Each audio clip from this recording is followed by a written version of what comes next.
আমার আল্লাহ পাক রব্বে কায়নাত রব্বুল আলামিন তিনি বললেন আলা ইন্না ওয়ালিয়াল্লাহি লা খাউফুন আলাইহিম ওয়ালা হুম ইয়াহজানুন। আল্লাহ বলছেন বান্দারে যারা আমার মনোনীত বান্দা হবে, যারা আমার প্রিয়তম বান্দা হবে, তাদের ভয় থাকবে না, তাদের চিন্তা থাকবে না, তাদের ভাবনা থাকবে না। এই পৃথিবীর জমিনে একটা কোন প্রুফ দিতে হবে। কেউ বলতে পারে মাওলানা মনিরুল ইসলাম তাহসিনী, তাহলে বলতে হবে আমার আল্লাহ পাক রব্বে কায়নাত পৃথিবীর জমিনে অগণিত অগণিত আল্লাহওয়ালাদের পৃথিবীতে পাঠিয়েছিলেন, বর্তমানে এখন আছে কিয়ামতের সকাল পর্যন্ত। যেই দিন কিয়ামত অনুষ্ঠিত হবে সেই দিন থেকে 40 বছর পূর্ব পর্যন্ত আমার আল্লাহ তাআলার মনোনীত বান্দা তারা পৃথিবীতে বিচরণ করবে, তারা পৃথিবীতে থাকবে। এই আল্লাহ পাকের ওলিদের ভিতরে একজন আল্লাহর ওলির নাম আপনাদের বলবো, যার নাম হযরত জুনাইদ বাগদাদি রহমাতুল্লাহ আলাইহি, যিনার ইরাকের মাটিতে বাগদাদ শহরে বাড়ি ছিল। হযরত জুনাইদ বাগদাদি রাদিয়াল্লাহু তাআলা আনহু তিনি এত বড় আল্লাহওয়ালা ছিলেন, এত বড় আমার আল্লাহওয়ালা ছিলেন। আমার আল্লাহ পাকের দরবারে যদি তিনি হাত উঠিয়ে দোয়া করতেন, আমার আল্লাহ পাক কোনদিন তিনার দোয়াটাকে আমার আল্লাহ পাক ফিরিয়ে দেননি। ও মুসলমানেরা, ও পৃথিবীর জমিনের মানবেরা, ও আমার বাবা জীবন ভাইরা, ওগো আমার খালু মামার চাচা, সবাই কান খুলে শুনুন। আমার আল্লাহ পাক রব্বে কায়নাত রব্বুল আলামিন পৃথিবীর জমিনে এমন ব্যক্তি পৃথিবীর জমিনে আমার আল্লাহ তাআলা মক্কাতুল মুকাররমার ধরতিতে নয়, আমার আল্লাহ মদিনাতুল মানওয়ারাতে নয়, আমার আল্লাহ পাক ইরাকের মাটিতে বাগদাদ শহরে আমার আল্লাহ তাআলা অগণিত পাঠিয়েছিলেন। ইনাদের মধ্যে একজন জুনাইদ বাগদাদি রাদিয়াল্লাহু তাআলা আনহু, আর একজন হযরতে গাউসে পাক কুতুবে রাব্বানি মাহবুবে সুবহানী শেখ সৈয়দ আব্দুল কাদের জিলানী রাহমাতুল্লাহ আলাইহি, তিনাকে আল্লাহ এত পাওয়ার দিয়েছিলেন। ও পৃথিবীর জমিনের মানব, দুনিয়ার কোন মানুষ বলতে পারে না কোন মরাকে কেউ জীবিত করতে পারে। পৃথিবীর কাউকে আল্লাহ পাওয়ার দেয়নি। কোন বৈজ্ঞানিকের ক্ষমতা এমন হবে না, পৃথিবীর কোন দার্শনিকের এমন ক্ষমতা হবে না, পৃথিবীর কোন জ্যোতিষীবিদের এমন কোন ক্ষমতা হবে না। মরা মানুষকে জীবিত করে দেয়, মৃত্যুকে জীবিত করে দেয়। দুনিয়ায় সব উপহার দিতে পারে, বিজ্ঞানীরা অনেক কিছু উপহার দিয়েছে, কিন্তু জান উপহার দিতে পারেনি পৃথিবীর জমিনে। তবে এই প্রচেষ্টাও থামেনি। বর্তমান পৃথিবীর এই পৃথিবীতে 228 খানা রাষ্ট্র আছে। এই 228 খানা রাষ্ট্রের ভিতরে একটা রাষ্ট্র আছে যার নাম হলো লন্ডন। এই লন্ডনের মাটিতে এমন একটা ল্যাব বানানো হয়েছে, এমন একটা ল্যাব তৈরি করা হয়েছে। লন্ডনের বৈজ্ঞানিকরা বলল এই ল্যাবে যদি ডেড বডি রেখে দেওয়া হয়, এই ল্যাবে যদি মৃত মানুষ রেখে দেওয়া হয়, তাহলে আবার জীবিত হয়ে যাবে। এই জীবিত হয়ে যাবে কথাটা শোনার পরে পরে সঙ্গে সঙ্গে ল্যাবে একটা দুটো নয় 156টা ডেড বডি ওই ল্যাবে ভর্তি করা হয়েছিল। একটা ডেড বডির খরচা কত হবে? একটা ডেড বডিকে জীবিত করার জন্য সেটা আমার কথা নয়, পত্রিকাতে দিয়েছিল। আজ থেকে প্রায় 2 বছর পূর্বে আপনাদের যাদের পত্রিকা রয়েছে আনন্দবাজার, এই আনন্দবাজার পত্রিকায় লিখেছিল। এখনো মাঝে মাঝে ইন্টারনেটে সার্চ করলে আপনি দেখতে পাবেন ওই ল্যাবখানাতে 156 খানা ডেড বডি, 156 খানা মৃত মানুষের লাশ। কেন তারা দিয়েছিল? কারো নিজের ছেলের জন্য, কেউ মেয়ের জন্য, কেউ আপনার বাবার জন্য, কেউ মায়ের জন্য। মাকে দুনিয়াতে বাঁচাতে হবে। হাইরে প্রাণপ্রিয় ছেলে দুনিয়া থেকে চলে গেছে, এই ছেলেকে বাঁচাতে হবে। একটা ডেড বডিকে জীবিত করার জন্য 1 কোটি টাকা খরচ হবে। আপনি আমি না যেতে পারি। ভারতের বুকে এমন কোটি কোটি মানুষ আছে, তাই তো তারা 156টা ডেড বডি তারা ওইখানে ল্যাবে দিয়ে দিয়েছিল। এই কথাটা যেই দিন আমি শুনেছিলাম, আজ থেকে 2 বছর পূর্বে আমার কথাটার আলোচনা যেই দিন প্রথম নেটে দেখেছিলাম, পত্রিকাটা পড়েছিলাম দিনাজপুরের মাটিতে, দিনাজপুরের ইটাহারে জলসায় যাচ্ছিলাম, পাশে আপনার পত্রিকাটা নিয়ে এই খবরটা যখন দেখেছিলাম, ইটাহারের মাটিতে সেই দিন বলেছিলাম বর্তমানে মুশারফ হোসেন যে এখন আপনার এমএলএ, যে সারা পশ্চিমবঙ্গের মাইনরিটি দপ্তরের যিনি এখন হেড, তিনি সেই দিন স্টেজে বসেছিলেন। আমি সেই দিন বলেছিলাম এখানে অনেক জ্ঞানী গুণী আছে, কান খুলে শুনে রেখে দাও, জেনে রেখে দাও। পৃথিবীতে যত বড় ল্যাব বানানো হোক না কেন, যত কোটি টাকা দেওয়া হোক না কেন, সারা দুনিয়ার বৈজ্ঞানিক লাগুক না কেন, ওই ডেড বডি গুলোকে কোনোদিন জীবিত করতে পারবে না। কারণ আমার আল্লাহ পাওয়ার কাউকে দেয় না। আমার আল্লাহ পবিত্র কালাম কোরআন পাকে আমার আল্লাহ বলেছে, ওয়া তুখরিজুল হাইয়া মিনাল মাইয়াতি ওয়া তুখরিজুল মাইয়াতা মিনাল হায়। আল্লাহ বললেন, বান্দারে আমি মরাকে জীবিত করি, আর জীবিতকে মরা করি। আমি আল্লাহ তাআলা মরাকে জিন্দা করে দিতে পারি, আর জিন্দাকে আমি মরা বানিয়ে দিতে পারি। এই ক্ষমতা আমি আল্লাহ কাউকে দিই নাই। জোরে বলি সুবহানাল্লাহ।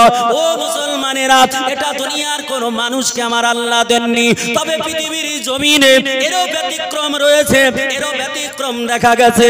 আমার আল্লাহ তাআলা পবিত্র কালাম কোরআন পাকে যেটা বলেছে সেটা তো কোনোদিন ভুল হবে না।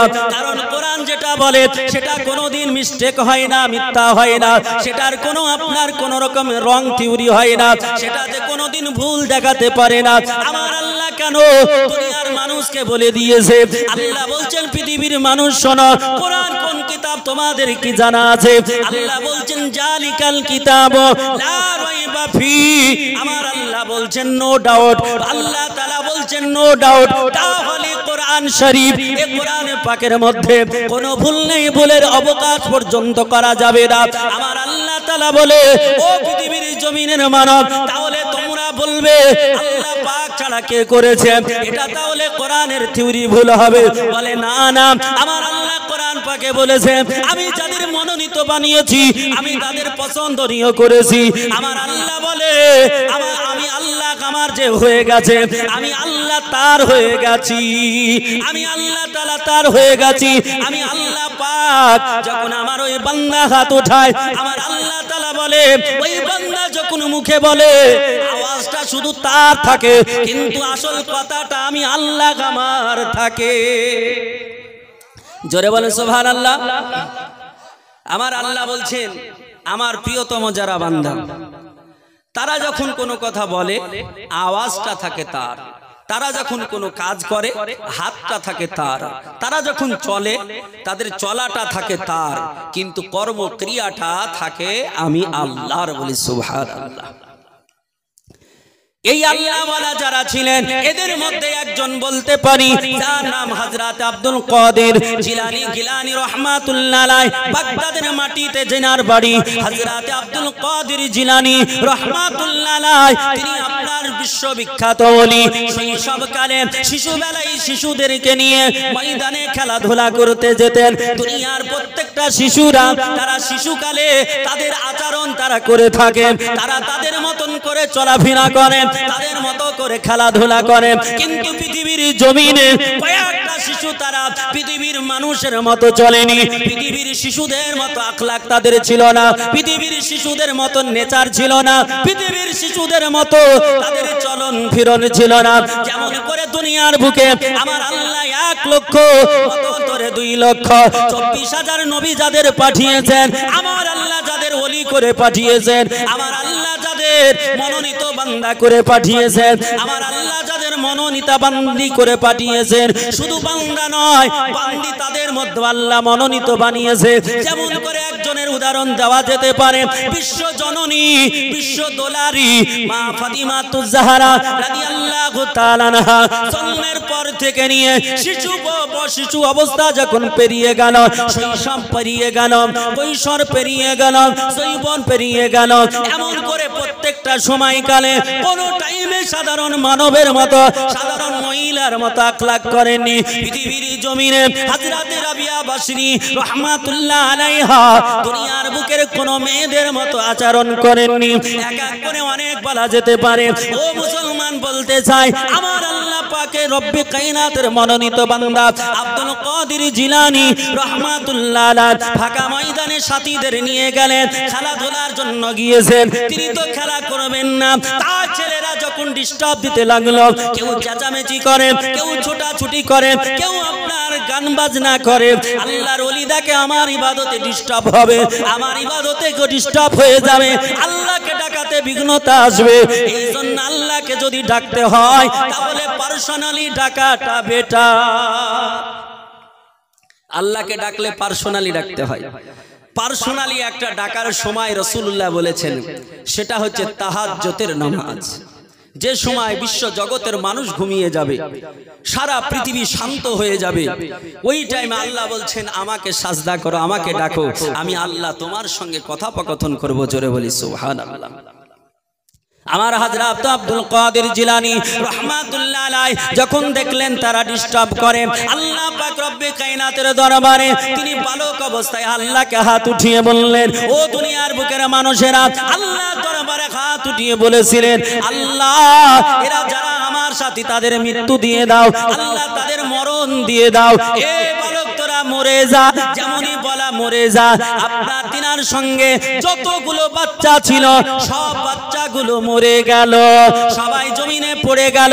আল্লাহর ওলি হযরত আব্দুল কাদের জিলানী রাহমাতুল্লাহ আলাইহি তিনি আল্লাহর ইবাদত করতে লাগলেন। আল্লাহ আল্লাহ আল্লাহ আল্লাহ আল্লাহ আল্লাহ আল্লাহ করে জিকির করতে লাগলেন। ও মুসলমান বাপজি, আমার সোনার চাঁদেরা, আজকে আল্লাহর জিকির উঠে গেছে আমাদের জমিনে।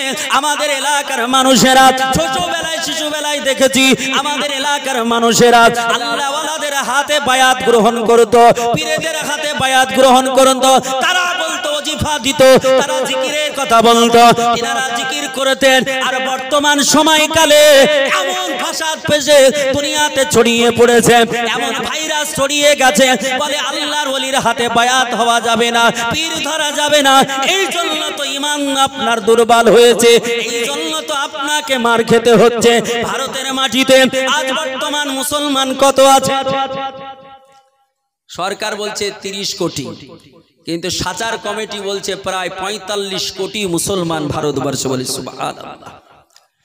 ও মুসলমানেরা, এই ভারতের মাটিতে প্রায় 45 কোটি মুসলমান থাকার পরে উত্তরপ্রদেশের মাটিতে আজ থেকে মাত্র কয়েকদিন পূর্বে সম্বুলা বলে একটা জায়গা, ওখানকার মসজিদ আপনার ভাঙতে গেল। ওই মসজিদ ঠেকাতে গিয়ে একটা দুটো নয়, ওই দুষ্কৃতীদের গুলিতে, পুলিশের গুলিতে 5-5খানা ছেলের জীবন চলে গেল।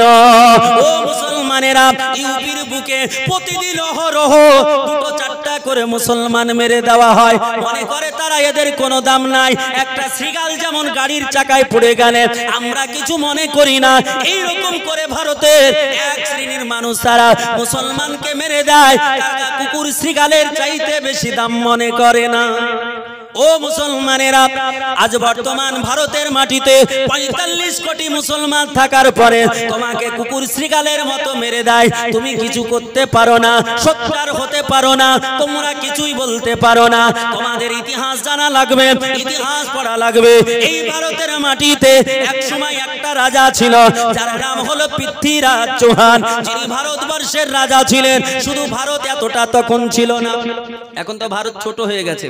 তখন ভারতের সঙ্গে ছিল আফগান, পাকিস্তান, বাংলাদেশ, ভুটান, নেপাল, আপনার মায়ানমার, শ্রীলঙ্কা, এই এতগুলো রাষ্ট্র নিয়ে এক ছিল ভারত, অখণ্ড ভারত।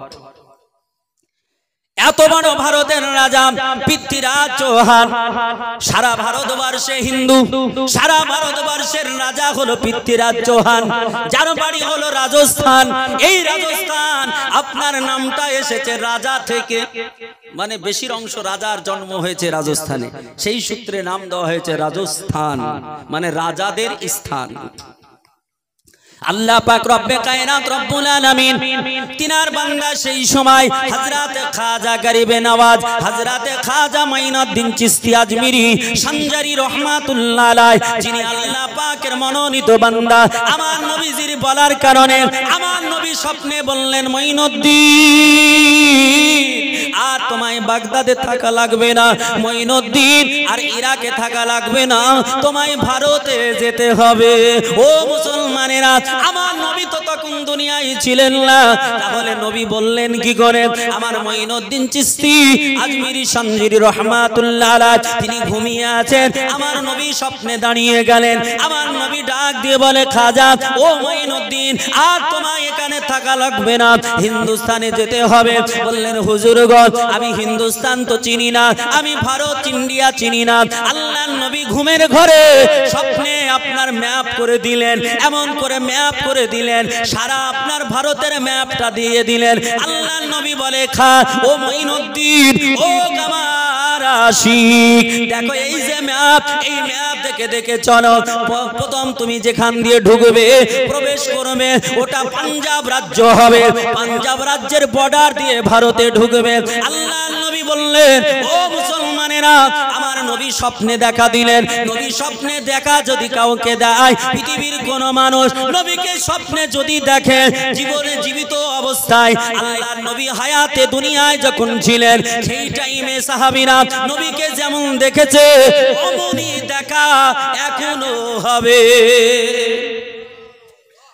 মক্কা মদিনায় সাহাবীরা যেমন নবীকে দেখেছেন, সেই সময় যেমন দেখেছেন, রসুলকে দেখে যারা ঈমান এনেছেন তারা সাহাবী, তারা জান্নাতি।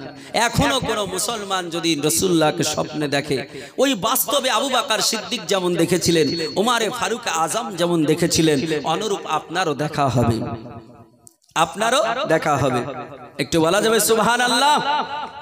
আপনি বলতে পারেন তা কি করে হতে পারে? দলিল আছে, কারণ বর্তমানে দলিল ছাড়া কোনো কাজ চলে না। এই জন্য আমি দলিল ছাড়া বক্তব্যই করি না। প্রায় আপনার কোন জায়গাতেই দলিল ছাড়া বলি না, কারণ বর্তমানে আগেই জিজ্ঞেস করে যে এর প্রমাণ কোথায় আছে। তা আমি জিজ্ঞেস করার আগেই যদি প্রমাণ দিই, তাহলে বলার সুযোগ আছে, যার জন্য আমি আগেই বলে দিই।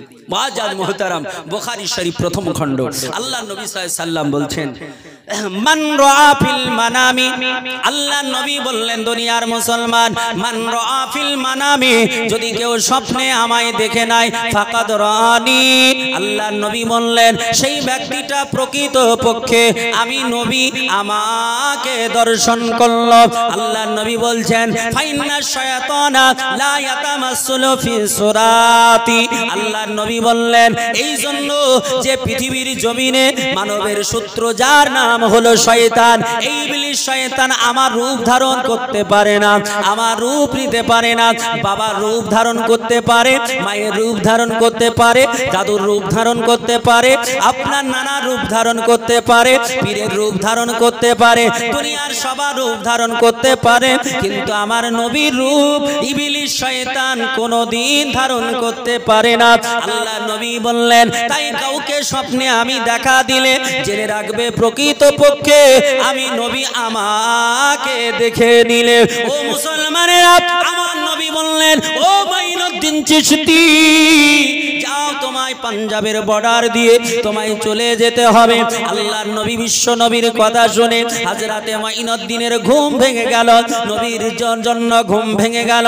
আল্লাহর নবীকে দেখে মাইনুদ্দিন চিশতি আজমিরি সঞ্জেরি মনের মধ্যে তৃপ্তি নিয়ে আসলেন, মনে শান্তি সুকুন সৃষ্টি করলেন, আল্লাহর কাছে শুকরিয়া জ্ঞাপন করলেন। এবার মাইনুদ্দিন চিশতি তিনি সঙ্গী সাথীদের নিয়ে মক্কা আপনা ইরাকের জমিন থেকে ভারতের মাটির দিকে রওনা দিলেন। ও মুসলমানেরা, এই ভারতে যখন আসতেছিলেন, পৃথ্বীরাজ চৌহান তার মা বড় গণকিনী ছিলেন, বড় জ্যোতিষী বিদিনী ছিলেন। উনি একদিন আপনার জ্যোতিষী বিদিনী ছিলেন, উনি গণনা করতে করতে নিজের ছেলেকে ডাক দিয়ে বলল, পৃথ্বীরাজ, ও আমার বেটা, তোমায় অগ্রিম একটা সংবাদ শোনায়। বলে, মা কোন সংবাদ শোনাবে? বলে, বেটা রে, তোমার দেশটা ধ্বংস হয়ে যাবে, তোমার রাজত্ব নষ্ট হয়ে যাবে। বলে, মা কে রাজত্ব নষ্ট করবে? ওই মা বলেছিল, বেটা কান খুলে শোনো, এই ভারতের মাটিতে একটা মানুষ আসবে, তার সঙ্গে মাত্র 40 জন সঙ্গী থাকবে, 40 জন সাথী থাকবে। এই 40 জন সাথী নিয়ে সারা ভারতকে বিজয় করবে, তোমার রাজত্ব ধ্বংস করে দেবে, তুমি পৃথিবী থেকে শেষ হয়ে যাবে, সে রাজত্ব কায়েম করবে। বলে, মা তোমার ব্রেন ঠিক আছে? তুমি তো বুড়ি হয়ে গেছো, বৃদ্ধা হয়ে গেছো, তোমার ব্রেন ঠিক আছে না? নাই। বেটা বলছে, মা বলছেন আমার সব ঠিক আছে। বলে, মা এরকম পাগলামি কথা কে শুনবে? এত বড় অখণ্ড ভারতের রাজা, আর আমার এই ভারতে লক্ষ লক্ষ সেনাবাহিনী, লক্ষ লক্ষ সেনাবাহিনী, আর ওই একটা বৃদ্ধ লোক 40 জন ব্যক্তিকে নিয়ে আসবে, আর আমরা হাত গুটিয়ে বসে থাকবো, ভারত নিয়ে নেবে? এটা হতে পারে নাকি? মার কথা সে বুঝতে পারলো না।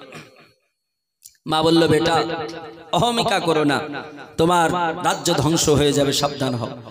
মা যখন বারবার বলছে, বলে মা কবে আসবে? বলে অমুক দিন আসবে। বলে কোন দিক দিয়ে? বলে পাঞ্জাবের বর্ডার দিয়ে তিনি প্রবেশ করবেন। তো বলে বর্ডারে ঢোকার আগে গুলি দিয়ে ঝাঁঝরা করে দেব। আপনার পাঞ্জাবের বর্ডারে সেনা মোতায়েন করে দিলেন, যদি দরকার ছিল একটা মোতায়েন করলেন আপনার 10টা। সারা পাঞ্জাবকে ঘিরে দিলেন আর বললেন, যদি দাড়ি টুপিওয়ালা কোন জয়ীব মানুষ দেখো, বৃদ্ধ মানুষ দেখো, নির্দ্বিধায় বলা কহা লাগবে না, একদম চালাও, গুলি করে শেষ করে দাও। হযরতে খাজা গরিবে নওয়াজ তিনি আপনার আস্তে আস্তে আগে বাড়তে লাগলেন। সঙ্গী সাথীরা তারা বলতে লাগলো, হুজুর আমরা সামনে দিয়ে কেমনে যাব? আমাদের বর্ডার তো সিল করা দেওয়া হয়েছে, আমাদের বর্ডারে প্রশাসন মোতায়েন করা হয়েছে, হুজুর গো আমরা কেমন করে প্রবেশ করব?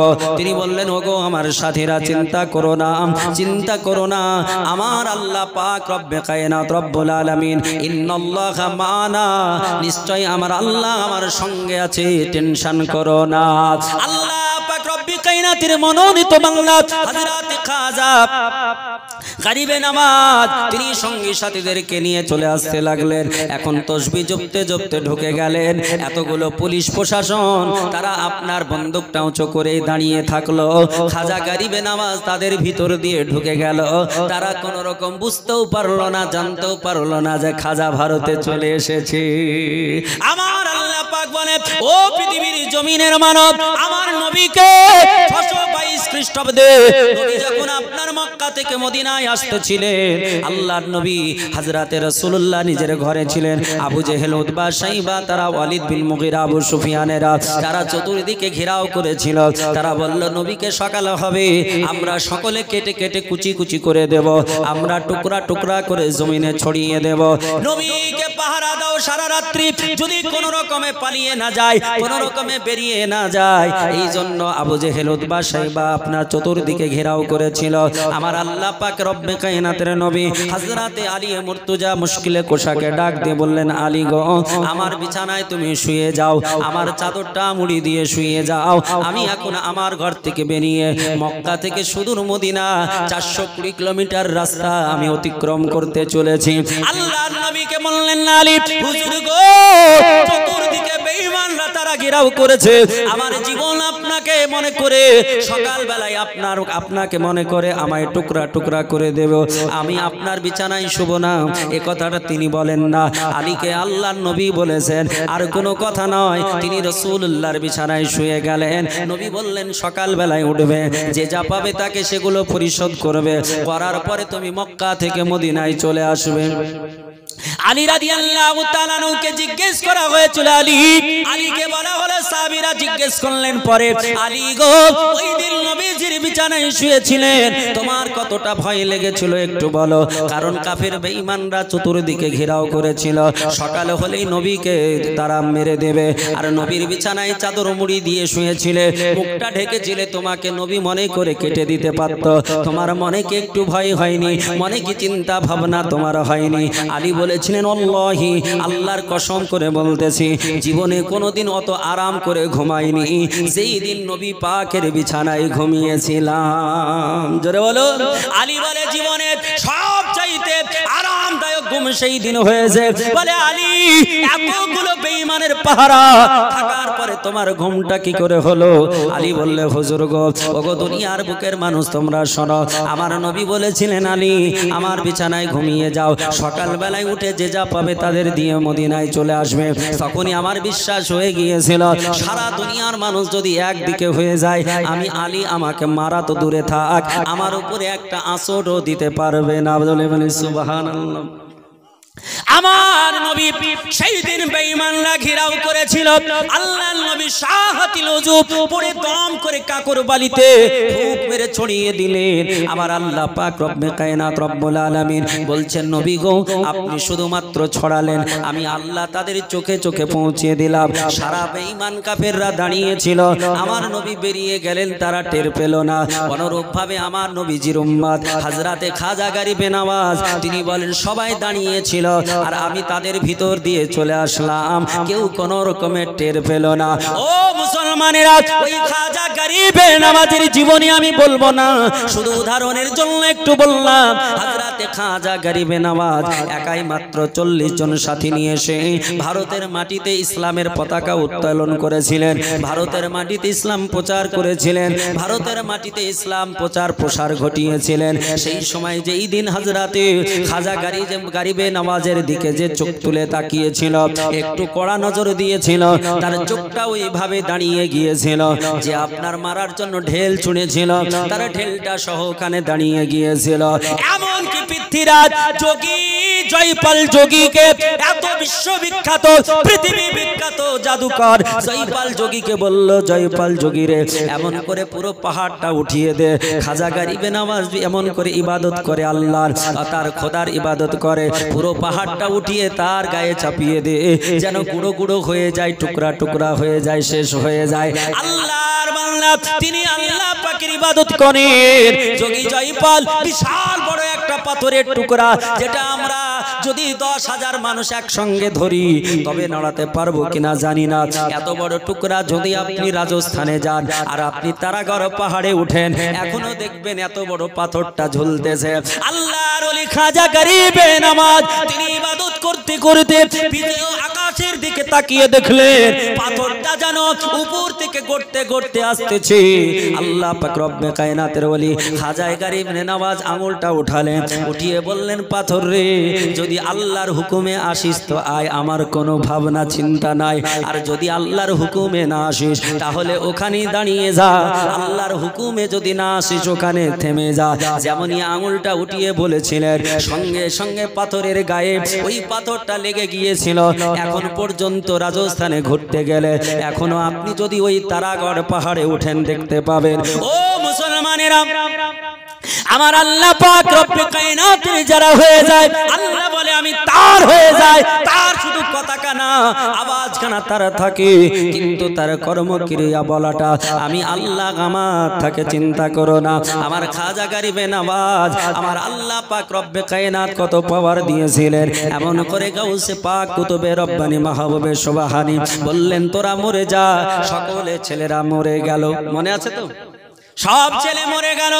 সারাদিন আল্লাহ আল্লাহ করে আল্লাহর জিকির করার পরে সন্ধ্যে যখন হলো তখন বাড়ি যাবে। আমাদের দেশের মানুষদের দেখেছি, ছোট শিশু বেলায় দেখেছি, যখন তারাবির নামাজ পড়তে যেতাম, তারাবির নামাজ কমপ্লিট হওয়ার পর সকলে মিলে আল্লাহ আল্লাহ আল্লাহ করে জিকির হতো। এখন হয় কিনা জানি না, আল্লাহর জিকির উঠে গেল। আল্লাহর জিকির যদি করো কতটা লাভ হবে। আল্লাহর নবী তিনি বললেন, ও পৃথিবীর জমিনের মানবেরা, পৃথিবীর জমিনে যদি লোহাতে মরিচা ধরে তাহলে মরিচা সাবান দিয়ে কোনো কাজ হবে না, সার্ফ দিয়ে কোনো কাজ হবে না, আগুনে পুড়িয়ে লাল করে তার উপরে হাতুড়ি চালাতে হবে, তবে লোহার মরিচা দূরভূত হবে, লোহার ময়লা দূরভূত হবে। যদি জামা কাপড়ে ময়লা হয় তাহলে আগুন জ্বালিয়ে হাতুড়ি দিয়ে পিটালে ময়লা যাবে না, জামা কাপড়ের ময়লা সার সাবান দিয়ে পরিষ্কার করতে হবে। কিন্তু মানুষের দিলে যদি ময়লা হয়, মানুষের অন্তরে যদি ময়লা হয়, মানুষের কালবে যদি ময়লা হয়, তাহলে হাতুড়ি মেরে কোনো কাম হবে না, আগুন জ্বালিয়ে কোনো লাভ হবে না, সার্ফ সাবান যত রকম মেডিসিন দেন কাম হবে না। আল্লাহর নবী বললেন, ও পৃথিবীর জমিনের মানবেরা, শুধুমাত্র একটা উপায় আছে, একটা উপায় আছে, ওটা হলো আল্লাহর নামের জিকির।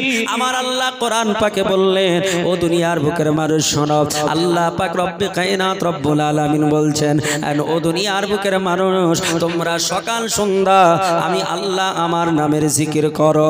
আল্লাহ নবী বললেন, যারা জিকির করবে তাদের অন্তরটা পরিষ্কার থাকবে। আর পৃথিবীর জমিনে ইসলামিক যারা সায়েন্টিস্ট আছেন, ইসলামিক স্কলার যারা আছে, তারা বললেন, দুনিয়ার মানুষরে যদি পৃথিবীর কোন মানুষ হার্ট হার্টের অসুখ থেকে বাঁচতে চায়, হার্ট অ্যাটাক থেকে বাঁচতে চায়, বর্তমান পৃথিবীর জমিনে আপনার 60 থেকে 70% মানুষ তারা হার্ট অ্যাটাক করে ইন্তেকাল করে। বলে ভালো মানুষটা গল্প করছিল, গল্প করতে করতে পড়ে গিয়ে মারা গেল। বলে ভালো মানুষ চলতেছিল, চলতে চলতে মারা গেল।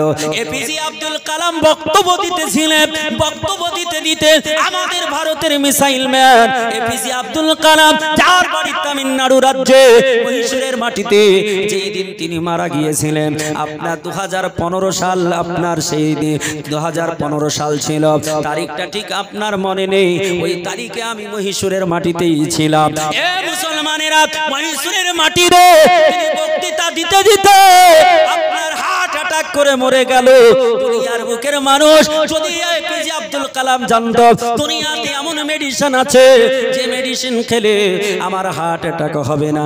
যিনি ভারতের মিসাইল ম্যান, ভারতের যিনি রাষ্ট্রপতি, তিনার টাকার অভাব নাই, মেডিসিনের কোনো কম নাই, কিন্তু হার্ট অ্যাটাক করে মানুষ মারা গেল।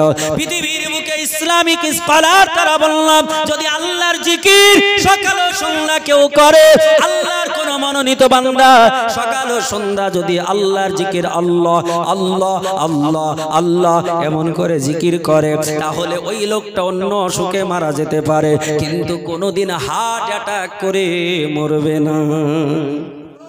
এটা হাত উঠিয়ে বলুন সুবহানাল্লাহ, জোরে বলুন ইয়া রাসূলুল্লাহ।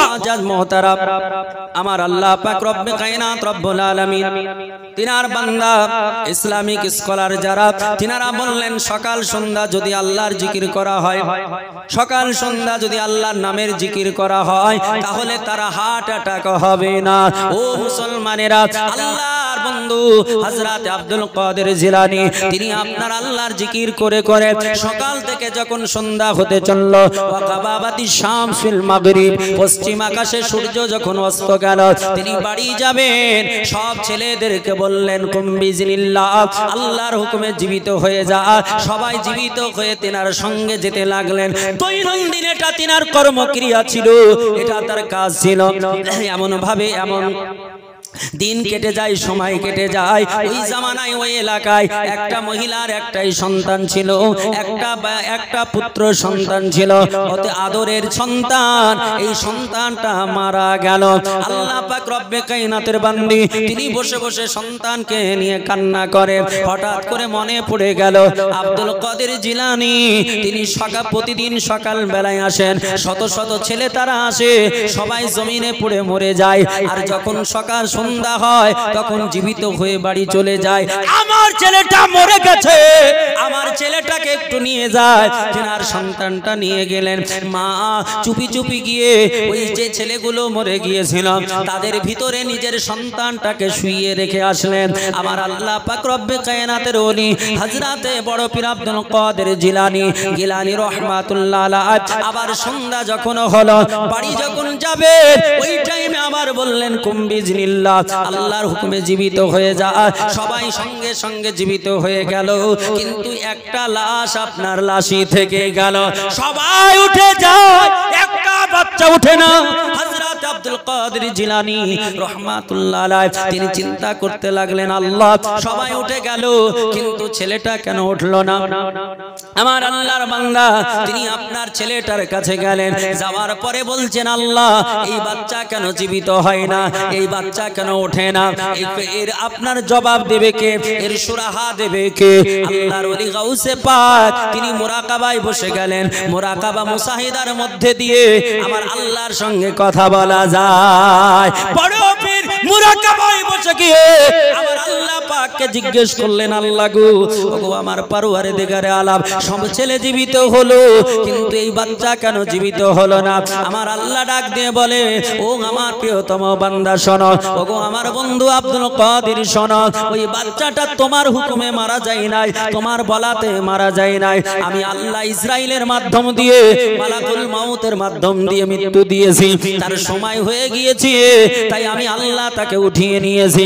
বলে, ওগো আমার আল্লাহ, তুমি যদি তাকে তুমি উঠিয়ে নাও, আল্লাহ তাকে যদি মরণ দিয়ে দাও, আল্লাহ আমার মাহফিলে ছেলেটা কি করে আসলো? আমার আল্লাহ ও আব্দুল কাদির কান খুলে শুনে রেখে দাও, জেনে রেখে দাও, ওই ছেলেটার মা গোপনে তার সন্তানকে রেখে গেছে। আমার আল্লাহ পাক রব্বে কায়নাত রব্বুল আলামিন তিনার বান্দা হযরত আব্দুল কাদির বলছেন, আল্লাহ গো যদি গোপনে রেখে যায়, বেটা সন্তানকে রেখে যায়, ওগো আমার আল্লাহ পরওয়ারদিগারে আলাম এই বাচ্চাটাকে তোমাকে জীবিত করে দিতে হবে। আল্লাহ বলে, আব্দুল কাদির তুমি এটা বলো না, বলো না, তোমার কথায় যারা মরেছিল তারা তো উঠে গেছে।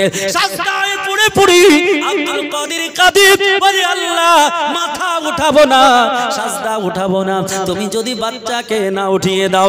জমিন কাঁপতেছিল, আসমান কাঁপতেছিল। আল্লাহর ফারিস্তারা বলল, আল্লাহ তোমার বান্দা মাথা উঠাবে না, আল্লাহ কিয়ামত হয়ে যাবে, পৃথিবী ধ্বংস হয়ে যাবে। আল্লাহ তুমি তোমার বন্ধুর কথা শুনে নাও।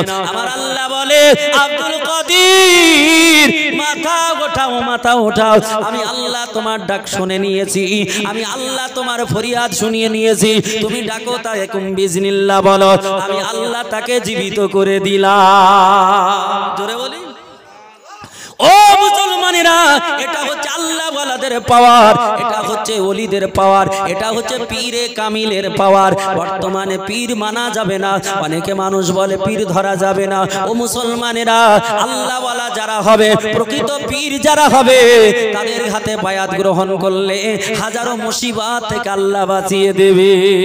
ও মুসলমান কান খুলে শোনো, আমি বলতেছিলাম হযরতে জুনাইদ বাগদাদি রাদিয়াল্লাহু তাআলা আনহু, তিনার কথা আপনাদের শোনাতেছিলাম। মক্কাতুল মুকাররমায় বাড়ি নয়, জিনার বাড়ি হলো বাগদাদ শহরে, আপনার ইরাকের মাটিতে। হযরতে এমন করে জুনাইদ বাগদাদি রাদিয়াল্লাহু তাআলা আনহু তিনি আল্লাহর দরবারে যা দোয়া করে কবুল হয়ে যায়।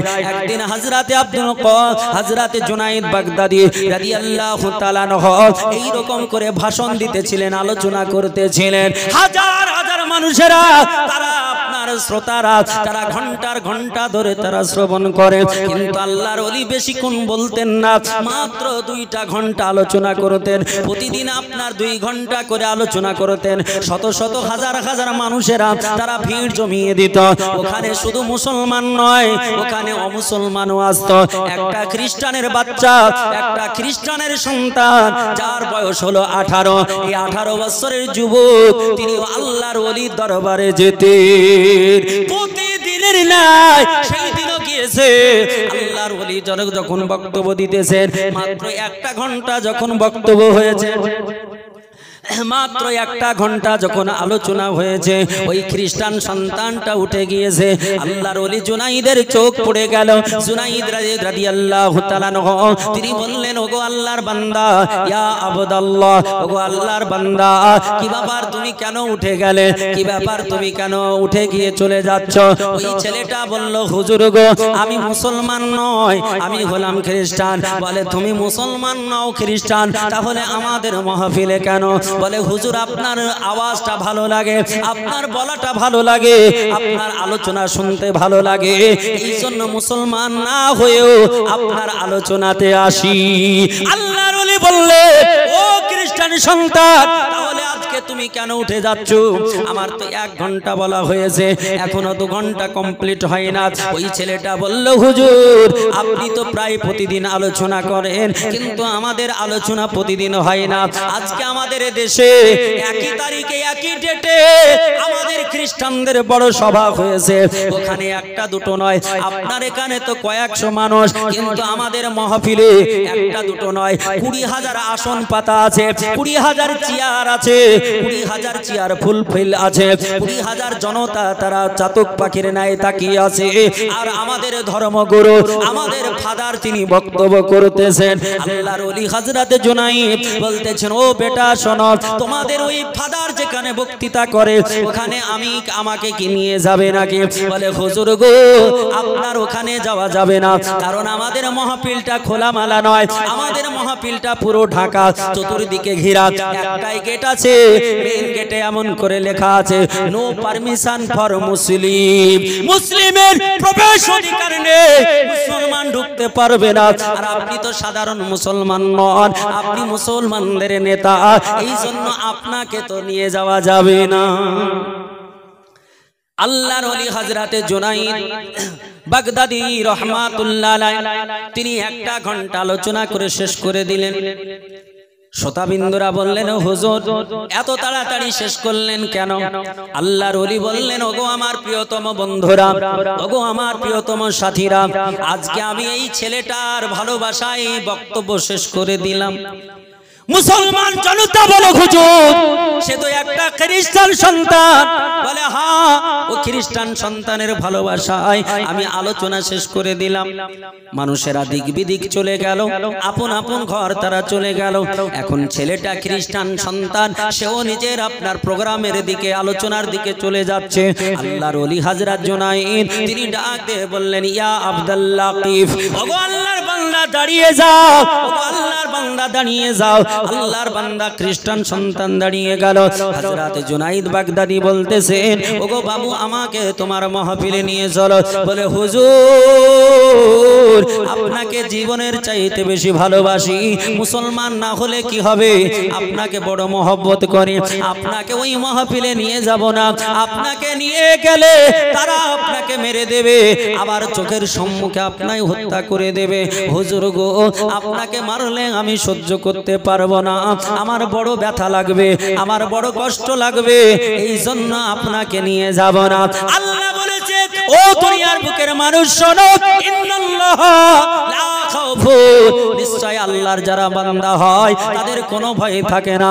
মানুষ তো সেটা জানে না, পৃথিবীর জমিনে প্রমাণ দেখিয়ে দিলে হযরত জুনাইদ বাগদাদি রাহমাতুল্লাহ আলাইহি তিনাকে বললেন, হুজুর মেরে দেবে, কেটে দেবে, তারপরও বিনা আপনার ডরে না ভয় করে সঙ্গে সঙ্গে চলে যেতে লাগলেন। গিয়ে আপনার চুপিসারে একদম মাহফিলের শেষে একটা কর্নারে চুপটি মেরে বসে গেলেন।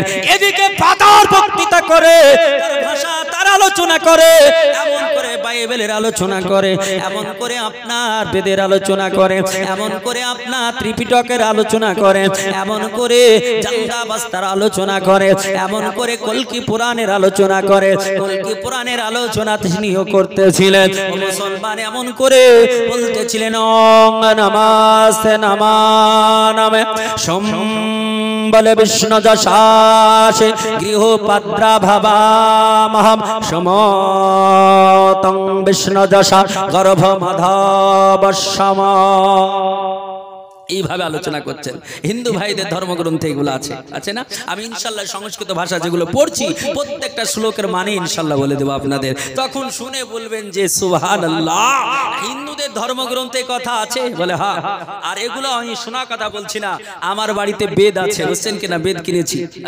প্রত্যেকটা বেদ, ঋগ্বেদ, সামবেদ, যজুর্বেদ, মুআজ্জাজ মুহতারাম, বলতে গেলে আগে ডকুমেন্টসের দরকার হয়, যার জন্য এই সমস্ত কিতাব কিনে রেখেছি। আমার কিতাব আলহামদুলিল্লাহ প্রত্যেকটা আলেম ওলামাদের বাড়িতে কিতাব আছে, যে যেমন যার যেমন সমর্থ সে কিতাব সাজিয়ে রাখে, কারণ কিতাবটাই হচ্ছে অস্ত্র। যেমন চাষিরা ধান কাটতে যায়, তাদের অস্ত্র যেমন হেসো, তারপরে ওই কাঁচি, এগুলো যেমন অস্ত্র, ওই রকম করে একজন যোগ্য আলিমের অস্ত্র হলো কিতাব। আর এখন যোগ্য আলিম তো লাগছে না, শুধুমাত্র লোকের নকল করে অন্যজনের ওয়াজ শুনে শুধু সুর আর দু চারটা গজল দিলে হয়ে যাচ্ছে। তো যাই হোক, কিতাব পড়ে বক্তৃতা দিলে না নিজের ভুল হবে, না অপরের ভুল হবে, না নিজে খাদে পড়বে, না অন্যজন খাদে পড়বে। মুআজ্জাজ মুহতারাম, তো যাই হোক, আজ রাতে আল্লাহর ওলি জুনাইদ বাগদাদি তিনি একদম চুপটি মেরে পিছে গিয়ে চুপ করে বসে গেলেন, একদম চুপ করে বসে আছেন। আর ওদিকে ফাদার আলোচনা করছেন। এখন বলুন, যিনি আলোচনা করেন তিনি একদম শেষ প্রান্তর পর্যন্ত দেখতে পায় কি পায় না? পায় না? আমি এখানে বসে আছি, আপনাদের শেষ দেখতে পাচ্ছি না? পাচ্ছি, কিন্তু আপনাদের পিছে কি আছে আপনারা পাচ্ছেন না, কারণ আপনারা অন্যদিকে তাকাচ্ছেন, আমি অন্যদিকে তাকাচ্ছি। তো যিনি আলোচনা করছেন ফাদার, খ্রিস্টানদের যিনি আলিম রাহিব, তাকে ফাদার বলা হয়। এই ফাদার তিনি আলোচনা করতে করতে প্রায় 2 ঘন্টা আলোচনা কমপ্লিট হয়েছে। হঠকারিতা তার চোখ হযরত জুনাইদ বাগদাদির দিকে পড়েছে। জুনাইদ বাগদাদির দিকে যেমনই পড়া, তিনি আলোচনা করতে করতে স্টপ করে দিলেন, বন্ধ করে দিলেন। এখন বলুন, এইভাবে বক্তব্য চলতে চলতে যদি আমি চুপ করে যাই, এখন 5 মিনিট, 10 মিনিট, 15 মিনিট, আধ ঘন্টা চুপ করে থাকলে আপনারা বলবেন না কি ব্যাপার, বন্ধ করলেন কেন? নাকি কি ব্যাপার বন্ধ করলে কেন? কি ব্যাপার তুই বন্ধ করলি কেন? বলবে কি না যে কি ব্যাপার, কারণটা কি? কারণ জিজ্ঞেস করবে। তো যখন ফাদার চুপ করে গেলেন তখন কিছুক্ষণ স্তব্ধ থাকার পর মানুষরা বলছেন, হুজুর আলোচনা বন্ধ করলেন কেন? বলুন, বলছেন না কেন? বলুন, ভালো লাগছে শুনছি, বলুন। যখন বেশ কিছু লোক বলেন বলেন করছে তখন ফাদার রেগে গেছে। রেগে গিয়ে বলছে, আরে আলোচনা করব কি করে? বলে আমাদের মাহফিলে মুছোমা ঢুকে গেছে। বুঝেন কিনা? মুছোমা, মুসলমানকে ব্যঙ্গ করে বলছে মুছোমা ঢুকে গেছে। বুঝেন কিনা? অমুসলমানরা মুসলমানদের নাম অনেক ইতিহাসের পাতায়ও ব্যঙ্গ করেছেন। বিশ্ববিখ্যাত আপনার যিনি অঙ্কবিদ, যিনার নাম হযরতে জাবির রহমাতুল্লাহ আলাইহি, তাকে আপনি পড়ুন, ইতিহাস উঠিয়ে দেখুন, তাকে বলা হচ্ছে আল জাবরা। মানে লোক যেন না বুঝতে পারে, বুঝলেন কি? আল জাবরা, আসলে ওনার নাম হচ্ছে জাবির, হযরতে জাবির রহমাতুল্লাহ আলাইহি। জাবিরকে আল জাবরা করে দিয়েছে, বুঝলেন কি? না বুঝতে পারে। যত অঙ্ক করছেন আমরা, আপনারা যারাই করেছেন, এই যে বীজ গণিতের আবিষ্কারক, তার নাম হচ্ছে হযরতে জাবির রহমাতুল্লাহ আলাইহি, যাকে আল জাবরা বলা হয়, বলছেন কিনা? তো এও ব্যঙ্গ করে বলছে মুছোমা ঢুকলো কি করে? 20,000 দর্শক, তাদেরও মাথা হিট হয়ে গেল। তারা বলে আমরা প্রথম গেটে লিখে দিয়েছি নো পারমিশন ফর মুসলিম, মুসলিমের প্রবেশ অধিকার নিষেধ। তারপরেও মুসলমান ঢুকলো কি করে? তাদেরও মাথা হিট হয়ে গেছে, গরম হয়ে গেছে। বলে খুঁজতে খুঁজতে দেখছে হযরতে জুনায়েদ বাগদাদি একটা জায়গায় চুপটি মরে বসে আছেন, দাড়ি টুপি পাঞ্জাবি পাগড়ি সব আছে। এখন ওনাকে ধরে নিয়ে যাওয়া হলো। ফাদার বলছে, আমাদের মাহফিলে ঢুকেছো, এত স্পর্ধা, তোমাকে মেরে আজ পৃথিবীর বুকে নজির তৈরি করব, রেকর্ড বানাবো। তিনি কিছুই বলছেন না। বলছেন হযরতে জুনায়েদ বাগদাদিকে, এ জুনায়েদ, তোমাকে তো মারবই, কেউ বাঁচাতে পারবে না, তবে তোমাকে মারার আগে কয়েকটা কথা জিজ্ঞেস করি। এত কথা বলছে কিন্তু জুনায়েদ বাগদাদির একদম কোনো কেয়ার নেই, দাঁড়িয়ে আছেন, পরোয়া করছেন না। কারণ আল্লাহ বলেছেন, যারা আমার বন্ধু হয়, ইন্নাল্লাহ, নিশ্চয় আমি আল্লাহ, তাদের, যারা আমার বন্ধু তাদের সঙ্গে আছি, আর তাদের কোনো ভয় নেই। লা খাউফুন, তাদের ভয় নেই, ওয়ালা হুম ইয়াহজানুন, এবং চিন্তাও নেই, ভাবনাও নেই। তুমি ভয় ডয় করবেন কেন? দাঁড়িয়ে আছে। বলছে, জুনায়েদ, তোমাকে 3টা প্রশ্ন করব, এই 3টা প্রশ্নের যদি উত্তর দিতে পারো তাহলে ভাববো যে তোমাকে ফাঁসি দিয়ে মারবো না তোমার অঙ্গ কেটে কেটে মারবো। বলছেন কিনা? ভাববো। হযরত জুনায়েদ তবু মনে করলেন না। বলছে, তুমি মারবে কি করে? আরে মৃত্যু দেওয়ার মালিক তো আল্লাহ, তুমি তো দেওয়ার মালিক নও। আল্লাহ বলেছেন, ওয়া তুখরিজুল হাইয়া মিনাল মাইয়াতি ওয়া তুখরিজুল মাইয়াতা মিনাল হাই। আর তুমি কে হে যে আমার মরণ দেবে? তুমি আমাকে পারবে না। মরণ দেওয়ার মালিক আল্লাহ, জীবিত রাখার মালিক আল্লাহ, সম্মান রাখার মালিক আল্লাহ, সম্মান বিনষ্ট করার মালিকও আল্লাহ। আল্লাহ কোরআনে বলেছেন, ওয়া তুইজ্জু মান তাশা ওয়া তুযিল্লু মান তাশা। আমি আল্লাহ যাকে সম্মানিত বানাবো, দুনিয়ার সব মানুষ যদি তার বিরুদ্ধে বলে, তার সম্মান কমবে না, আল্লাহ বাড়িয়ে দেবে। বলি সুবহানাল্লাহ। আর যার সম্মান আমি হানি করব, দুনিয়ার মানুষ চেষ্টা করলেও, টাকা খরচ করেও তাকে সম্মান মানুষ দেবে না। আল্লাহ পাক বলছেন, সম্মানের মালিক আমি আল্লাহ। জুনায়েদ বাগদাদি বলছেন, হে ফাদার, আপনি বলুন যে 3টা প্রশ্ন করবেন সে 3টা কি? ফাদার বলছে, যুক্তিসঙ্গত কথা শুনতে চাই, তোমাদের ওই এলোমেলো কথা শুনবো না, তোমাদের কোরআন হাদিসের কথাও আমরা মানবো না। কারণ তারা তো মুসলমান নাই, কোরআন হাদিসের মানবে কি করে? বলছে, লজিক দিয়ে তোমায় বোঝাতে হবে। আল্লাহর ওলি তিনি বলছেন, বলো। আল্লাহর ওলিকে সেই ফাদার বলল যে, তোমার আল্লাহ বলেছে কোরআন পাকে, কি বলেছে?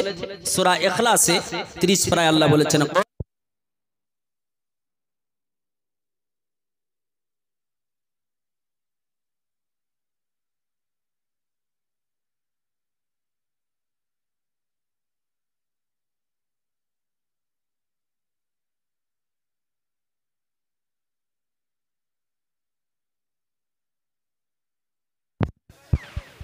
وعلى آل سيدنا مولانا محمد সাল্লাল্লাহু আলাইহি সাল্লাম। মুআজ্জাজ মুহতারাম, যাই হোক কারেন্ট যেতে পারে, একটু স্থির হয়ে বসুন, আলোচনাটা মনোযোগ সহকারে শুনবেন। ফাদার বলছে যে তোমার আল্লাহ কোরআনে বলেছে সূরা ইখলাসে, কুল হে নবী আপনি বলুন আল্লাহু আহাদ, আল্লাহ হলো এক। আমরা কয় মানে আল্লাহকে? পৃথিবীতে কটা ধর্মের মানুষ আল্লাহকে এক মানে? সারা পৃথিবীতে কটা ধর্মের মানুষ এক মানে জানা আছে? একটা ধর্ম ইসলাম না, না, সারা পৃথিবীতে তিনটা ধর্মের মানুষ আল্লাহকে এক মানে। তিনটা ধর্মের মানুষ, একটা হচ্ছে ইসলাম ধর্মের মানুষ, একটা হচ্ছে খ্রিস্টান ধর্মের মানুষ, একটা হচ্ছে ইহুদি ধর্মের মানুষ। এরা আল্লাহকে এক মানে। খ্রিস্টানরাও আল্লাহকে এক বলে, দুই তিন বলে না। ইহুদিরাও আল্লাহকে এক বলে, দুই তিন বলে না। কিন্তু ঝামেলা কোন জায়গায়? ঝামেলায় ওই ইখলাসের একটু আগে পৌঁছালে। আল্লাহ কোরআনে যেমন বললেন ইখলাসে, কুল হে নবী আপনি বলুন আল্লাহু আহাদ, তারাও বলছে আল্লাহু আহাদ। আল্লাহু সামাদ, আল্লাহ পবিত্র, তারাও বলছে আল্লাহ পবিত্র। ঝামেলা হচ্ছে এইখানে। আল্লাহ বলছে লাম ইয়ালিদ ওয়া লাম ইউলাদ, আমি আল্লাহ তাআলা কাউকে জন্ম দিই নাই, আমার কেউ সন্তান নয়, আর আমিও কারো সন্তান নই। জোরে বলে সুবহানাল্লাহ। এখানেই হলো ঝামেলা। খ্রিস্টানরা আল্লাহকে এক বললো, আল্লাহকে পবিত্র বললো, কিন্তু খ্রিস্টানরা আল্লাহ পাক রব্বে কায়নাতের সঙ্গে অংশীদার করলো। খ্রিস্টানরা বললো ইবনুল্লাহ, আল্লাহর বেটা, তার নাম হলো ঈসা রুহুল্লাহ। আল্লাহর নবী ঈসা আলাইহিস সালামকে তারা ইবনুল্লাহ বললো, আল্লাহর পুত্র বলে খ্রিস্টান হয়ে গেল। আর ইহুদিরা আল্লাহ পাক রব্বে কায়নাতের সঙ্গে অংশীদার করলো, যার নাম উজাইর আলাইহিস সালাম, যিনি আপনার 100 বছর ঘুমিয়েছিলেন, 100 বছর ঘুমানোর পরে জেগেছিলেন। এত বড় আশ্চর্য ঘটনা শুনে, যেটা কোরআন পাকে আমার আল্লাহ দ্বিতীয় পারায় বলেছে, আল্লাহ তাআলা দুনিয়ার বুকে এমন একজন নবীকে পাঠিয়েছিলেন যার নাম উজাইর আলাইহিস সালাম। উজাইর আলাইহিস সালাম তিনি আপনার গাধার পিঠে চেপে চলতেছিলেন। চলতে চলতে ক্লান্ত হয়ে পড়লেন। আমার আল্লাহ পাক রব্বে কায়নাতের বান্দা তিনি একটা গাছের নিচে তিনি যখন শোয়ার মনস্থ করলেন, গাধাটাকে গাছের জড়ে, গাছের শিকড়ে বেঁধে দিলেন। নিজের কাছে কয়েকটা রুটি ছিল আর আঙুরের রস ছিল। আঙুরের রস আর রুটি এগুলো গাছের ডালে বেঁধে দিলেন। বাজার পরে তিনি ঘুমিয়ে গেলেন। আর যেমনই ঘুমিয়ে যাওয়া, এক ঘুমে 100 বছর কেটে গেল।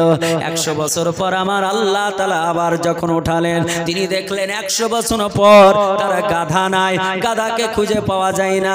গাধা পচে গলে শেষ হয়ে গেছে। আল্লাহর বান্দা তিনি গাছের দিকে তাকিয়ে দেখলেন রুটিটা তেমনই আছে, আর আপনার আঙুরের রসটা তেমনই আছে। তিনি আশ্চর্য হয়ে বললেন, আল্লাহ, রুটি তো 3 দিন থাকতে পারে না, 4 দিন থাকতে পারে না, আঙুরের রস 4 দিন 5 দিন থাকতে পারে না, সে কেমন করে রয়ে গেল, আর আমার গাধা কেন হারিয়ে গেল? আল্লাহ গো, আমি কতদিন এখানে ঘুমিয়েছি না। আমার আল্লাহ ডাক দিয়ে বললেন, ও আমার উজাইর নবী, তুমি 1 দিন 2 দিন নয়, আমার আল্লাহ বলছেন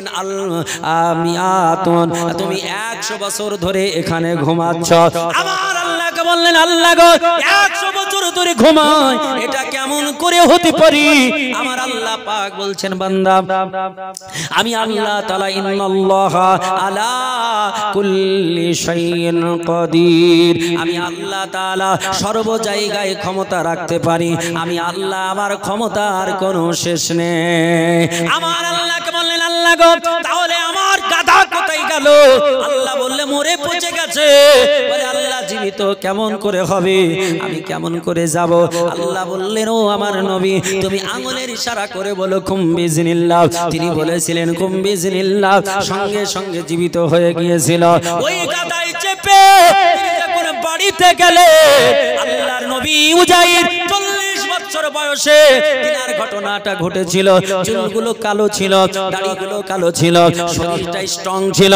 আর বাড়িতে যখন গেলেন, তখন দেখলেন তিনার ছেলে বুড়ো হয়ে গেছে, তিনার নাতি বুড়ো হয়ে গেছে। কারণ তিনার ছেলের বয়স আপনার প্রায় 80 হয়ে গেছে। আর তিনার ছেলে বুড়ো হয়ে গেছে, তিনার নাতি আপনার আল্লাহর বুড়ো হতে চলেছি, আর তিনি 40 বছরের মানুষ। আল্লাহর বান্দারা তারা অবাক হয়ে বলল, তুমি কে গো? তিনি বললেন, আনা উজাইর, আমি হলাম উজাইর পয়গম্বর। তারা বলল, না না, এটা কেমন করে হতে পারে? তোমার ছেলে বুড়ো হয়ে গেছে, তোমার নাতি বুড়ো হয়ে গেছে, আর তুমি কেমন টাটকা 40 বছরের দেখায়? আল্লাহর নবী বললেন, এ দুনিয়ার বুকের মানুষ, এটা আমার ছেলে, আমি চিনতে পারি, এটা আমার নাতি, আমি চিনতে পারি। ছেলে বলছে, আব্বা তোমায় চিনতে পারি না। বাড়ির লোক বলে, তোমায় চিনতে পারি না। বাড়ির কৃতদাসনী বলছে, চিনতে পারি না। বাড়িতে একটা বৃদ্ধা কৃতদাসনী ছিল, তিনি বললেন, উজাইর নবী যদি হয় তাহলে তার পিঠের জামাটা ওঠাও, উঠিয়ে দেখো ওখানে একটা মোহরে নবুয়াত আছে, একটা নবুয়াতের চিহ্ন আছে, যদি থাকে জানবে এটা হলো নবী। যখন আপনার দেখা হলো, তারা দেখে পরিচয় পেল এটা উজাইর নবী। তারা অবাক হয়ে জিজ্ঞেস করল, হুজুর আপনি যেমন করে তেমনই আছেন, 40 বছর বয়স আপনার আছে, আর আপনার ছেলে বুড়ো হয়ে গেল, কারণটা কি? তিনি বলেছিলেন, আমি আল্লাহ কায়নাতের কুদরত দেখতে চেয়েছিলাম, আমার আল্লাহ পাকের দরবারে আমি দেখতে চেয়েছিলাম। আমাকে আল্লাহ তাআলা ঘুম দিয়ে দিয়েছিল, আমি ঘুমিয়ে গিয়ে যখন চেতন পেলাম, যখন জেগে গেলাম, আমি ঘুমিয়েছিলাম দুপুর বেলায়, আর যখন জাগলাম সেটা ছিল আসরের টাইম। আমি আল্লাহকে বললাম, আল্লাহ আমি কতদিন ঘুমিয়েছি? আমার আল্লাহ বললেন, তুমি 100 বছর ঘুমিয়েছো। এ মুসলমানেরা, ইহুদিরা এই দৃশ্য দেখে বলল, দুনিয়ার কোন মানুষ এটা হতে পারে না, নিশ্চয় আল্লাহর বেটা হবে, না হলে 40 বছর 100 বছর ঘুমিয়ে থাকার পরে 140 হওয়া দরকার, বুড়ো হয়ে যাওয়া দরকার, কিন্তু না, 40 বছরের টাটকা যুবক হয়ে আছে। এই জন্য তারা বলেছিল ইবনুল্লাহ, আল্লাহর বেটা বলেছিল। আল্লাহর পুত্র বলার কারণে তারাও শিরকে ডুবে গেল, তারাও বেঈমান হয়ে গেল। আর মুসলমানরা কাউকে আল্লাহর পুত্র বলে না, লাম ইয়ালিদ ওয়া লাম ইউলাদ বিশ্বাস করে। এই জন্য কোনদিন মুসলমান আপনার শিরক করতে পারে না। শিরক যদি কেউ করে তাহলে আল্লাহর কাছে জবাবদিহি করতে হবে, আল্লাহর জান্নাতে যাবে না, জাহান্নাম ছাড়া ঠিকানা হবে না। এ মুসলমানেরা, আল্লাহর বান্দারা, ওরা সকলে তাকিয়ে রয়েছে। হযরতে আপনার জুনাইদ বাগদাদীকে বললেন, তোমার আল্লাহ কটা? বলল, আমার আল্লাহ এক। বলে, প্রথম প্রশ্ন হলো এটা যে আল্লাহ এক, তার প্রমাণ দিতে হবে। আল্লাহ এক, তার প্রমাণ দিতে হবে। বলে, কোরআন হাদিস থেকে প্রমাণ নেব না। কোরআন থেকে নিলে তো বলে দিত কুল হুয়াল্লাহু আহাদ, আল্লাহ এক। বলে, কোরআন থেকে প্রমাণ নিব না, হাদিস থেকে নেব না, আল্লাহ এক, তার প্রমাণ যুক্তি দিয়ে দিতে হবে। হযরত জুনাইদ বাগদাদী বললেন, দ্বিতীয় প্রশ্ন। বলে, তোমার আল্লাহ, তোমার আল্লাহ, তোমার আল্লাহ নবী বলেছেন যে জান্নাতি যারা হবে, জান্নাতে যারা যাবে, জান্নাতীরা পেট পুরে পুরে খাবার খাবে, পেট পুরে পুরে খাবার খাবে, অথচ জান্নাতে পায়খানাও হবে না, পেশাবও হবে না। দুনিয়াতে যত জীব আছে পায়খানা পেশাব হয় কি হয় না? যে খায় তার পায়খানা পেশাব হয়, না খেয়েও পায়খানা পেশাব হয়, হয় কি হয় না? দুনিয়াতে একটা জীবের নাম বলবো আপনাকে, যে খায় না, যে জীবটা কোনোদিন মুখ দিয়ে চিবিয়ে খায় না, কারণ তার আল্লাহ পেটই দেয়নি, আল্লাহ তার পেটই দেয়নি, অথচ পায়খানা করে। বুঝছেন কিনা? পৃথিবীতে একটা প্রাণী আছে, যে প্রাণীটার নামে কোরআন পাকে আল্লাহ একটা সূরাও দিয়েছেন, জোরে বলি সুবহানাল্লাহ। কোরআন পাকে সূরাও আছে, এই প্রাণীটা খাবার খায় না, পেট নাই, মুআজ্জাজ, তারপরে পায়খানা হয়। তাহলে যারা খায় তাদের পায়খানার পেশাব তো হবে নাকি? ইনশাআল্লাহ ওটাও বলবো। তো বলল যে তোমার আল্লাহ বলেছেন, তোমার নবী বলেছে জান্নাতীরা পেট পুরে পুরে খাবার খাবে, অথচ পায়খানা পেশাব হবে না। যুক্তি দিয়ে প্রমাণ করতে হবে যে কথাটা ঠিক। জান্নাতীরা প্রথম কোন খাবার খাবে জানেন? জান্নাতে যাওয়ার পর জান্নাতীরা যখন জান্নাতে যাবে প্রথম খাবারটা হবে মাছের কলিজা ভাজা। বুঝছেন কিনা? সুবহানাল্লাহ। তো মুআজ্জাজ মুহতারাম, তৃতীয় নম্বর প্রশ্ন, লে জুনাইদ বাগদাদী, তোমার আল্লাহ এক প্রমাণ, দ্বিতীয় তোমার আল্লাহ, তোমার নবী বলেছে পেট পুরে পুরে খাবার খাবে, অথচ পায়খানা পেশাব হবে না। তৃতীয় নম্বর প্রশ্ন হলো, তোমার নবী বলেছেন যে আল্লাহর পরে আর কেউ নাই, আল্লাহর পরে আর কেউ নাই, আল্লাহ হচ্ছেন এক অদ্বিতীয়, আল্লাহর পরে কেউ নাই। এটাও তোমাকে প্রমাণ দিতে হবে যুক্তিসঙ্গত, অন্য কোনো কথা হাদিস কোরআন শুনবো না, কারণ সে তো খ্রিস্টান। এখন এই প্রশ্নটা জটিল না সহজ বলেন তো? আপনাদের মনে কি বলছে? জটিল না? কত জটিল, একটা উত্তর দেন তো দেখি, কত জটিল। আল্লাহর ওলি জুনাইদ বাগদাদি কোনো ভয়ই করছেন না, মানে ওনার কাছে পানি, বুঝলেন কেন? আল্লাহর ওলি জুনাইদ বাগদাদি রাহমাতুল্লাহ আলাইহি বলছেন, ফাদার গো তুমি চিন্তা করো না, তোমাকে চিন্তা নিতে হবে না, তোমাকে চিন্তা নিতে হবে না। আল্লাহর ওলি জুনাইদ বাগদাদি বলছেন, ফাদার আর কোন তোমার জানার আছে, আর কোন প্রশ্ন আছে? ফাদার বলল, ও জুনাইদ বাগদাদি আমার এখনো একটা জানার আছে। তোমার আল্লাহ কোরআন পাকে বলেছে ওয়া তাজরি মিন তাহতিহাল আনহার, আল্লাহ বলেছে জান্নাতে একটা নহর থাকবে, জান্নাতে একটা নদী থাকবে, ওই নদীটা প্রবাহিত থাকবে, ওই নদী দিয়ে পানি চলবে, একটাই নদী হবে, ওই নদীতে পানি চলবে, ওই নদীতে দুধ চলবে, ওই নদীতে মধু চলবে, ওই নদীতে সারাবান তোহরা অর্থাৎ পবিত্র মদ চলবে, এবং মধু চলবে, চারটা তরল পদার্থ চলবে, অথচ কেউ কারো সঙ্গে মিশ্রিত হবে না। জোরে বলি, একটা জায়গায় চারটা তরল চলতে পারে? যুক্তিসঙ্গত পারে গো? পারে না। আপনি সাপোজ এই যে পানি দেখা যাচ্ছে, এই পানি এটা তরল, এটা আপনি দুধ দেন, তারপর মধু দেন, তারপরে আপনি মদ দেন, এগুলো সব স্তরে স্তরে থাকবে না, সব এক জায়গায় হয়ে যাবে, এক জায়গায় হয়ে যাবে। আপনি বলেন নদীতে, বলে যান ফারাক্কার ব্যারেজে চলে যান, ফারাক্কার ব্যারেজে গিয়ে যদি কেউ দু ট্রেন দুধ ঢেলে দেয়, তো দুধ এক দিয়ে চলবে আর পানি আরেক দিক দিয়ে চলবে নাকি? না, একত্রিত হয়ে চলবে। ঠিক বলছি তো? কিন্তু আল্লাহ বলেছেন, দুনিয়ার কেউ বলে না, পৃথিবীর কোন মানুষের কথা নয়, আমার আল্লাহ বলছে ওয়া তাজরি মিন তাহতিহাল আনহার। আল্লাহ বলে, বান্দারে আমি আল্লাহ পাক, আমি রব্বে কায়নাত রব্বুল আলামিন তোমাদের জন্য, তোমাদের কারণে, তোমাদের ব্যবহারের জন্য আমি আল্লাহ একটাই নদী বানিয়েছি, one rivers, only for one rivers, একটা মাত্র নদী হবে, দ্বিতীয় তৃতীয় নদী হবে না। ওই নদীটাতে আমি আল্লাহ সুন্দর স্বচ্ছ পানি চালাবো, ওই নদীতে দুধ চালাবো, আমি আল্লাহ ওই নদীতে মধু চালাবো, ওই নদীতে সারাবান তোহরা অর্থাৎ পবিত্র মদ চালাবো। আমার নবী বলেছে, ও দুনিয়ার বুকের মানুষেরা, এই আপনার মধুটা, নদীতে দুধটা, পানিটা, এটা চারটা তরল সব একসঙ্গে চলবে, কিন্তু কেউ কারো সঙ্গে টাচ করবে না, কেউ কারো সঙ্গে মিশ্রিত হবে না, আপন আপন গতিতে তারা চলতে থাকবে। আল্লাহর ওলি জুনাইদ বাগদাদিকে বলল, জুনাইদ তাহলে বলে দাও, আমার আল্লাহ পাক রব্বে কায়নাত তোমার স্রষ্টা যে কথা বলেছে এটার প্রমাণ তোমায় দিতে হবে। 20,000 দর্শক, একটা নয় দুটো নয়, 20,000 দর্শক চাতক পাখির নাই তাকিয়ে আছে, 20,000 দর্শক বলে, আর জুনাইদ কি করে উত্তর দেয় দেখবো আমরা। জুনাইদ আমাদের হাতে প্রাণটা দেবে। আল্লাহর ওলি জুনাইদ বাগদাদি রহমাতুল্লাহ আলাইহি কোনো কথা না বললো, না বলে বলতে যে ফাদার শোনো, তোমার আল্লাহ পাক বলেছে কি, আমার আল্লাহ বলেছে কি, এটা তুমি শুনে নাও। বলে প্রথম থেকে কোনটা শুনতে চাও? বলে জুনাইদ তুমি বলে দাও যেটা পারো।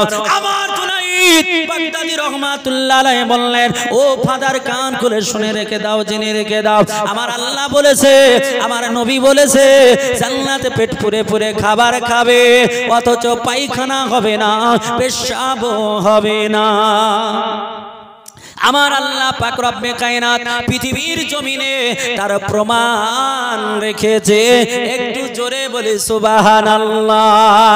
যেমন বলে ফাদার, তার চোখটা মোটা মোটা হয়ে গেল, দর্শক 20,000 তারা আপনার চাতক পাখির ন্যায় তাকিয়ে রইল, তারা বলে কি এটা দুনিয়াতে তার প্রমাণ আছে। আল্লাহ ওয়ালা হযরতে জুনাইদ বাগদাদি রাহমাতুল্লাহ আলাইহি তিনি বললেন, ওগো ফাদার কান খুলে শোনো, পৃথিবীর জমিনে তুমি যখন মায়ের পেটে ছিলে যখন মায়ের উদরে ছিলে তখনকার অবস্থা কি তুমি জানো? বলে আমি তো জানি না, তবে পৃথিবীর বৈজ্ঞানিকরা বলে, ডাক্তাররা বলে, আমরা এটা পড়েছি, এই সম্পর্কে জেনেছি। আল্লাহ পাক রব্বে কায়নাতের বান্দা জুনায়েদ বাগদাদি বলতেছেন, ও ফাদার বলো, পৃথিবীর জমিনে যখন তুমি এসেছো তার পূর্বে মায়ের পেটে ছিলে। প্রত্যেকটা মানুষ মায়ের পেটে থাকে। যখন মায়ের পেটে বাচ্চা জন্ম নেয়, যখন তার বয়সটা মাত্র আপনার 90 দিন হয়, ওই সময় আমার আল্লাহ পুরো বডি বানিয়ে দেয়, পুরো শরীরটা কমপ্লিট করে দেয়, তাতে রূহ দিয়ে দেয়, আল্লাহ জীবন দিয়ে দেয়। যখন জীবন দেওয়া হবে তার খাবারের প্রয়োজন আছে, এই জন্য আমার আল্লাহ পাক, আমার আল্লাহ তাআলা মায়ের নাড়ির সঙ্গে বাচ্চার নাড়িকে অ্যাডজাস্ট করে দেয়, একত্রিত করে দেয়। আর মায়ের খাবারটা বাচ্চা পেট পুরে পুরে খায়, পেট পুরে পুরে পান করে। এই জন্য বিজ্ঞান বলেছে, ডাক্তার বলে, যখন মায়ের পেটে বাচ্চা আসবে ওই টাইমে পেট পুরে পুরে খাবার খাবে, বারে বারে অল্প অল্প করে খাবার খাবে, সবুজ শাক সবজি খাবে, তো হলুদ ফল খাবে, এগুলো বেশি বেশি করে খাবে, প্রোটিন বেশি বেশি করে খাবে, এগুলো ভিটামিন বেশি বেশি করে খাবে। যত তুমি বেশি বেশি খাবে তোমার সন্তান তত পুষ্টিকর হবে, তোমার সন্তান তত তাজা মোটা হবে। ও মুসলমানেরা, আল্লাহর বান্দা জুনাইদ বলে, ও ফাদার বলা, 9 মাস 10 দিন ধরে আমার আল্লাহ তাআলা বাচ্চাকে মায়ের পেটে পুরে পুরে খাওয়ায়, পেট পুরে পুরে খাবার খাওয়ায়। বলো আমার আল্লাহ তাআলা ওই মায়ের পেটে কটা টয়লেট বানিয়ে রেখেছে। আমার আল্লাহর ওলি জুনাইদ বাগদাদি বলে, ফাদার তোমায় জিজ্ঞেস করি, ওই পেটে যে মায়ের পেটে বাচ্চা থাকে, ওই বাচ্চাকে কোনদিন খাবার খাওয়ার পরে মায়ের পেটে পায়খানা করেছে, পেশাব করেছে? নারে তাকবীর।